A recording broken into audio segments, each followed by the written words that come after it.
ಎಲ್ಲರಿಗೂ ನಮಸ್ಕಾರ. ಇವತ್ತು ಸಾಫ್ಟ್ ಆದ ಮಲ್ಲಿಗೆ ದೋಸೆ, ಹೆಸರಿಗೆ ತಕ್ಕಂತೆ ಮಲ್ಲಿಗೆಯಂತೆ ಬಿಳಿ ಬಿಳಿಯಾಗಿ ಬರುವಂತಹ ಈ ದೋಸೆಗೆ ಹೆಚ್ಚಿನ ಇಂಗ್ರೀಡಿಯೆಂಟ್ಸಿನ ಅವಶ್ಯಕತೆಯೇ ಇಲ್ಲ. ಕೇವಲ 2 ಸ್ಪೂನ್ ಉದ್ದಿನ ಬೇಳೆಯನ್ನು ಬಳಸಿ ಮಾಡಿದಂತಹ ಈ ರುಚಿಕರವಾದ ಹಾಗೂ ಆರೋಗ್ಯದಾಯಕವಾದ, ಇದಕ್ಕೆ ಈಸ್ಟಿನ ಬಳಕೆ ಇಲ್ಲ, ಸೋಡದ ಬಳಕೆ ಇಲ್ಲ, ಏನಿಲ್ಲ. ಇದನ್ನು ಹುದುಗಿಸಿ ಅಂದರೆ ಫರ್ಮೆಂಟ್ ಮಾಡುವಂತಹದ್ದು ಬಹಳ ಟೇಸ್ಟಿಯಾಗಿ ಬರ್ತದೆ. ಹಾಗಾದರೆ ಯಾರೆಲ್ಲ ನನ್ನ ಚಾನಲನ್ನು ನೋಡ್ತಿದ್ದೀರಿ, ಯಾರೆಲ್ಲ ಇನ್ನೂ ಸಬ್ಸ್ಕ್ರೈಬ್ ಮಾಡಿಲ್ಲ, ದಯವಿಟ್ಟು ಸಬ್ಸ್ಕ್ರೈಬ್ ಮಾಡಿ ಸಪೋರ್ಟ್ ಮಾಡಿ ಅಂತ ಹೇಳುತ್ತಾ ಬನ್ನಿ ಹೇಗೆ ಮಾಡುವುದೆಂದು ನೋಡೋಣ. ನಮಸ್ತೆ ಮಿತ್ರರೇ, ಇವತ್ತು ಮಲ್ಲಿಗೆ ದೋಸೆ ಮಾಡೋಣ. ನೋಡಿ, ಇದರಲ್ಲಿ ನಾನು ಈ ಲೋಟದಲ್ಲಿ 2 ಲೋಟದಷ್ಟು ನಾನು ಅಕ್ಕಿ, ದೋಸೆ ಅಕ್ಕಿ ಉಂಟಲ್ಲ, ರಾ ರೈಸ್ ಅಂತ ಏನು ಕರಿತೇವೆ, ಅದು ಹಾಕ್ಕೊಂಡಿದ್ದೇನೆ. ಇನ್ನು ಇದರಲ್ಲಿ 2 ಚಮಚದಷ್ಟು ಉದ್ದಿನ ಬೇಳೆ, ಖಾಲಿ 2 ಚಮಚ, ಇದಕ್ಕೆ ತುಂಬ ಬೇಡ. 1 ಚಮಚ 2 ಚಮಚ 2 ಚಮಚದಷ್ಟು ಉದ್ದಿನ ಬೇಳೆ ಹಾಕಿ ಇದನ್ನು ಚೆನ್ನಾಗಿ 3 ಬಾರಿ ತೊಳೆದುಕೊಳ್ಳೋಣ. ತೊಳೆದುಕೊಂಡು ಒಂದು 6 ಗಂಟೆಗಳ ಕಾಲ ನೆನೆಸಿಡಲಿಕ್ಕೆ ಉಂಟು. ಸೊ ಇದನ್ನು ಚೆನ್ನಾಗಿ 3 ಬಾರಿ ತೊಳೆದುಕೊಂಡು ತರ್ತೇನೆ. ವೀಕ್ಷಕರೇ, ತೊಳೆದುಕೊಂಡಾಯಿತು. ಈಗ ಇದನ್ನು ನೀರಿನಲ್ಲಿ ಹಾಕಿ ಒಂದು 6 ಗಂಟೆಗಳ ಕಾಲ ಮುಚ್ಚಿಟ್ಟುಕೊಂಡು ಇಡೋಣ. 6 ಗಂಟೆಯ ನಂತರ ಏನೆಲ್ಲ ಇತರ ಸಾಮಗ್ರಿಗಳು ಬೇಕೆಂದು ಹೇಳ್ತೇನೆ. ಒಂದು 5-6 ಗಂಟೆಗಳ ಬಳಿಕ ನೋಡಿ, ಒಳ್ಳೆ ನೆಂದಿದೆ. ಕೇವಲ ಇದರಲ್ಲಿರೋದು ಈ ರಾ ರೈಸ್, ದೋಸೆ ರೈಸ್ ಮತ್ತು 2 ಚಮಚಗಳಷ್ಟು ಉದ್ದಿನ ಬೇಳೆ. ಈಗ ಮೊದಲಿಗೆ ನಾನು ಈ ಒಂದು ತೆಂಗಿನಕಾಯಿಯಿಂದ ತೆಂಗಿನ ಹಾಲನ್ನು ತೆಗೆದು ತರ್ತೇನೆ. ತೆಂಗಿನ ಹಾಲು ತೆಗೆದು ಮತ್ತೆ ನಮ್ಮ ಕೆಲಸ ಆರಂಭ ಮಾಡೋಣ. ತೆಂಗಿನ ದಪ್ಪ ಹಾಲು ರೆಡಿ ಆಯಿತು ನೋಡಿ. ತೆಂಗಿನ ಉಳಿದ ಇದಕ್ಕೆ ಸ್ವಲ್ಪ ನೀರನ್ನು ಹಾಕ್ಕೊಂಡು, ಸ್ವಲ್ಪ ನೀರು ಹಾಲನ್ನು ನಾನು ಇದರಲ್ಲಿ ತೆಗೆದುಕೊಳ್ತಿದ್ದೇನೆ. ಈ ನೀರು ಹಾಲನ್ನು, ಈ ದಪ್ಪ ಹಾಲನ್ನು ಬದಿಗಿಟ್ಕೊಳ್ಳೋಣ.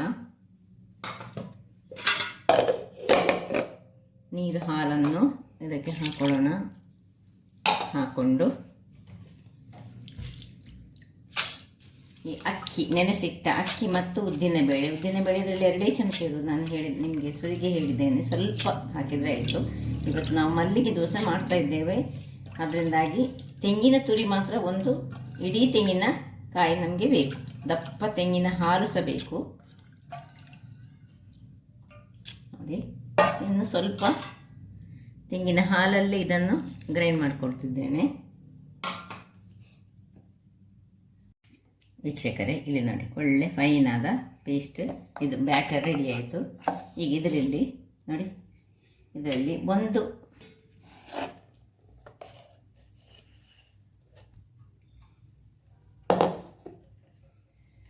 ಸೌಟಿನಷ್ಟು ತೆಗೆದುಕೊಂಡು ಬ್ಯಾಟರನ್ನು ಅದಕ್ಕೆ ಅಷ್ಟೇ ಸ್ವಲ್ಪ 2 ಸೌಟಿನಷ್ಟು ನೀರು ಹಾಕ್ಕೊಂಡು ಇದನ್ನು ಹೀಗೆ ನೀರು ಮಾಡಿಕೊಂಡು,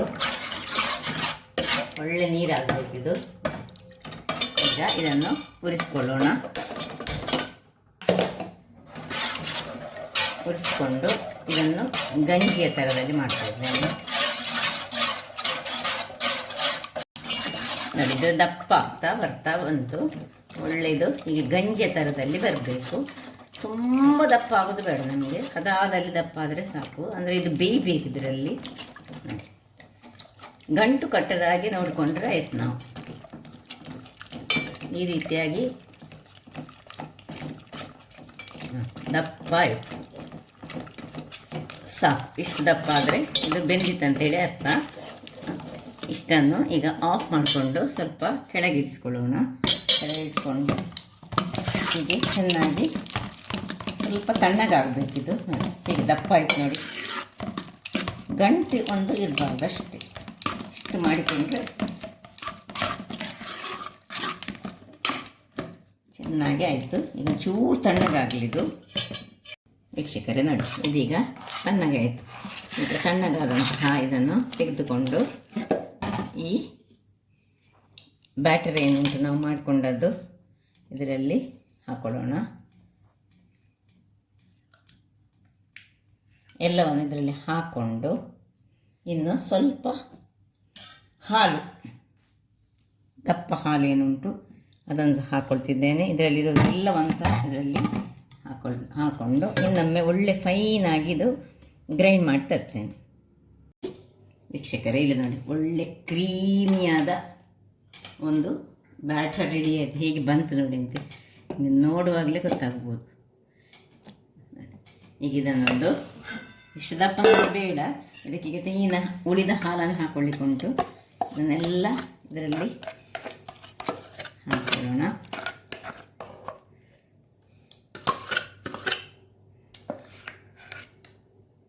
ಹಾಕ್ಕೊಂಡು ಉಳಿದ ತೆಂಗಿನ ಹಾಲು ಮತ್ತು ಇವುಗಳಿಗೆ ಮಿಕ್ಸಿಗೆ ಸ್ವಲ್ಪ ನೀರನ್ನು ಹಾಕ್ಕೊಂಡು ನೋಡಿಕೊಂಡು ಹಾಕ್ಕೊಳ್ಬೇಕು. ನಾವು ತೆಳುವಾಗಬಾರ್ದು ನೋಡಿ. ಈ ತೆಂಗಿನ ಕಾಯಿ ಸಹ ಸ್ವಲ್ಪ ಒಳ್ಳೆ ಬಿಳಿ ಇದ್ದರೆ ಬಿಡಿಯಾದ ಮಲ್ಲಿಗೆ ದೋಸೆ ಆಗ್ತದೆ. ಅದರ ಕಪ್ಪಿನ ಅಂಶವನ್ನು ಹಾಕಲಿಕ್ಕೆ ಇದರಲ್ಲಿ ಇಲ್ಲ. ಹಾಗಾಗಿ ಸ್ವಲ್ಪ ಎಳೆಯ ತೆಂಗಿನಕಾಯಿ ಇದ್ದರೆ ಸಹ ಬಹಳ ಚೆನ್ನಾಗಿ ಬರ್ತದೆ ನೋಡಿ. ಒಳ್ಳೆ ಹೀಗೆ ಕಲಡಿಸ್ಕೊಳ್ಳೋಣ. ಈಗ ಸ್ವಲ್ಪ ಮಿಕ್ಸಿಗೆ ನೀರನ್ನು ಹಾಕ್ಕೊಂಡು ನೋಡಿ, ಇದು ಸ್ವಲ್ಪ ದಪ್ಪ ಆಯಿತು. ನೋಡಿಕೊಂಡು ನೀರನ್ನು ಹಾಕೊಳ್ಳೋಣ.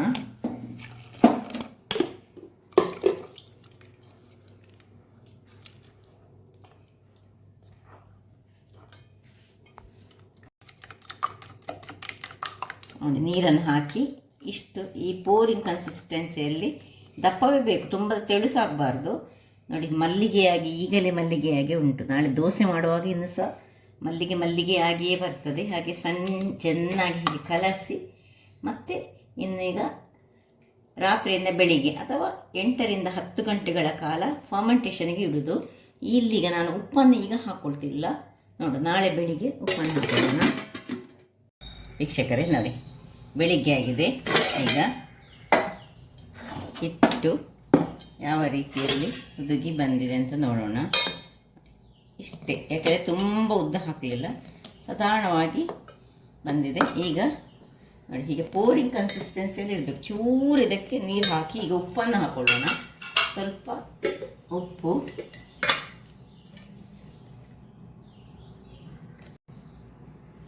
ರುಚಿಗೆ ತಕ್ಕಷ್ಟು ಉಪ್ಪನ್ನು ಹಾಕ್ಕೊಂಡಿದ್ದೇನೆ. ಈಗ ಚೂರು ನಿನ್ನೆ ನಾನು ಮಿಕ್ಸಿ ತೊಳೆದ ನೀರು ಉಳಿದಿದೆ, ಅದನ್ನು ಸ್ವಲ್ಪ ಹಾಕ್ಕೊಳ್ತೇನೆ. ಯಾಕೆ ಹೇಳಿದರೆ ಸ್ವಲ್ಪ ದಪ್ಪ ಕಾಣ್ತಾ ಉಂಟು. ನಮಗೆ ತುಂಬ ನೀರು ಸಾಗಬಾರ್ದು, ದಪ್ಪ ಸಾಗಬಾರ್ದು.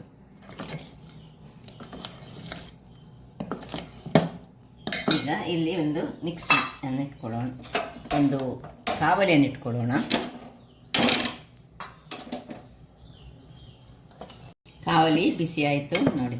ಒಂದು ಪೋರಿಂಗ್ ಕನ್ಸಿಸ್ಟೆನ್ಸಿಯಲ್ಲಿ ಇರಬೇಕು. ನಾವು ಇದನ್ನು ಮುಚ್ಚಲಿಕ್ಕಿಲ್ಲ, ಹೀಗೆ 1 ಸೌಟ್ ಅಥವಾ 1.5 ಸೌಟಷ್ಟು ಹೀಗೆ ಹಾಕಿ ಅದು ಅದರಷ್ಟಕ್ಕೆ ಮೂವ್ ಆಗಬೇಕು.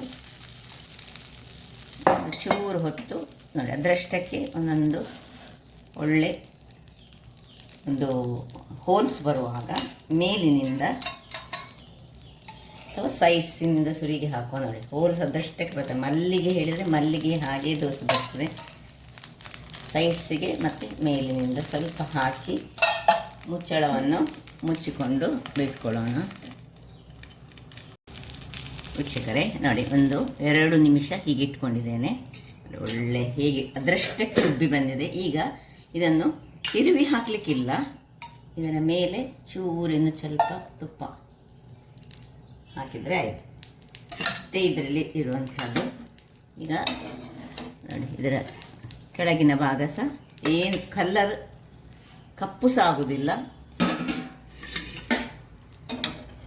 ಹೀಗೆ ಮುಟ್ಟುವಾಗ ನಮಗೆ ಅಂಟದಿದ್ದರೆ ಇದು ಬೆಂದಿತ್ತಂತೇಳಿ ಅರ್ಥ ನೋಡಿ. ಚೆನ್ನಾಗಿ ಆಯಿತು, ಮಲ್ಲಿಗೆಯ ದೋಸೆ ರೆಡಿ ಆಯಿತು. ಅದೇ ರೀತಿ ಹೀಗೆ 1 ಸೌಟು ಹೀಗೆ ತೆಗೆದುಕೊಳ್ಳೋದು, ಮುಟ್ಟಿಕೊಳ್ಳಿಕ್ಕಿಲ್ಲ ಅಷ್ಟೇ. ಇನ್ನು ಅರ್ಧ ಸೌಟ್ ಹಾಕ್ಕೊಳ್ತಿದ್ದೇನೆ ನಾನು. ಇನ್ನು ಸೈಡ್ಸಿಗೆ ಸ್ವಲ್ಪ ತುಪ್ಪ, ಎಣ್ಣೆ ಸಹ ಹಾಕ್ಕೊಳ್ಬೋದು. ಅದರಷ್ಟಕ್ಕೆ ಇದು ಹೋಲ್ ಬರ್ತದೆ. ಹಾಕ್ಕೊಳ್ಳೋದು, ಮುಚ್ಚಳವನ್ನು ಮುಚ್ಚಿಕೊಂಡು ಬೇಯಿಸಿಕೊಳ್ಳುವುದು. 2-3 ದೋಸೆಗಳಾಯಿತು ಈಗ ನೋಡಿ. ಈಗ ಯಾವಾಗಲೂ ಆದ ಮೇಲೆ ಇದರ ಮೇಲೆ ಸ್ವಲ್ಪ ತುಪ್ಪವನ್ನು ಹಾಕ್ಕೊಂಡು ಹೀಗೆ 2 ನಿಮಿಷ ಪುನಃ ಹೀಗೆ ಇಟ್ಟುಕೊಳ್ಬೇಕು. ಓಪನಲ್ಲಿ ಇಟ್ಟುಕೊಂಡು ಮತ್ತೆ ತೆಗೆದುಕೊಳ್ಬೇಕು. ಆಗ ಬಹಳ ಚೆನ್ನಾಗಿ ಬರ್ತದೆ ನೋಡಿ. ಇಲ್ಲಿ 2ನೇ ದೋಸೆ ಸಹ ನೋಡಿ, ಇಲ್ಲಿ ಹೇಗೆ ಬಂದಿದೆ ನೋಡಿ. ಇದರ ತಳಭಾಗ ಹೇಗೆ ಉಂಟು ನೋಡಿ, 2 ರಸ ನೋಡಿ. ತಳಭಾಗಗಳು ಅಷ್ಟು ಕ್ಲೀನಾಗಿ ದಪ್ಪಾಗಿ ಒಳ್ಳೆ ಟೇಸ್ಟಿ ಸ್ಪಾಂಜಿಯಾಗಿ ಇರ್ತದೆ. ಆಯಿತು, ಇಷ್ಟನ್ನು ತೆಗೆದುಕೊಳ್ಳೋಣ. ಇದಕ್ಕೆ ಒಂದು ರುಚಿಯಾದ ಚಟ್ನಿ ಒಟ್ಟಿಗೆ ಸವಿಬೇಕಾಗ್ತದೆ. ನಾನು ಕೊತ್ತಂಬರಿ ಸೊಪ್ಪಿನ ಚಟ್ನಿಯನ್ನು ಮಾಡಿದ್ದೇನೆ ನೋಡಿ. ಬಹಳ ಚೆನ್ನಾಗಿ ಬರ್ತದೆ ಕೊತ್ತಂಬರಿ ಸೊಪ್ಪಿನ ಚಟ್ನಿ. ಬೇಕಿದ್ರೆ ಇದಕ್ಕೆ ಒಗ್ಗರಣೆ ಸಹ ಕೊಡ್ಬೋದು, ನೀರು ಚಟ್ನಿಯಾಗಿ ಸಹ ಮಾಡಿಕೊಳ್ಬೋದು, ಹೇಗೆ ಸಹ ಆಗ್ತದೆ. ಹಾಗಾದರೆ ನೋಡಿದ್ರಲ್ಲ ವೀಕ್ಷಕರೇ, ನೋಡಿ ಎಷ್ಟು ಸ್ಮೂತು ಸಹ ಉಂಟು ನೋಡಿ ಯಾವ ರೀತಿಯಲ್ಲಿ ಬರ್ತದೆ. ಹಾಗಾದರೆ ನನ್ನ ಈ ಕುಕಿಂಗ್ ಚಾನಲ್ ನಿಮಗೆ ಇಷ್ಟ ಆದರೆ ಬೋಳೂರು ಸುವರ್ಣ ಚಾನಲನ್ನು ಲೈಕ್ ಮಾಡಿ, ಶೇರ್ ಮಾಡಿ, ಹಾಗೂ ಸಬ್ಸ್ಕ್ರೈಬ್ ಮಾಡಿ, ಹಾಗೂ ನನ್ನ ಇನ್ಸ್ಟಾಗ್ರಾಮ್ ಪೇಜನ್ನು ಫಾಲೋ ಮಾಡಿ. ಧನ್ಯವಾದಗಳು.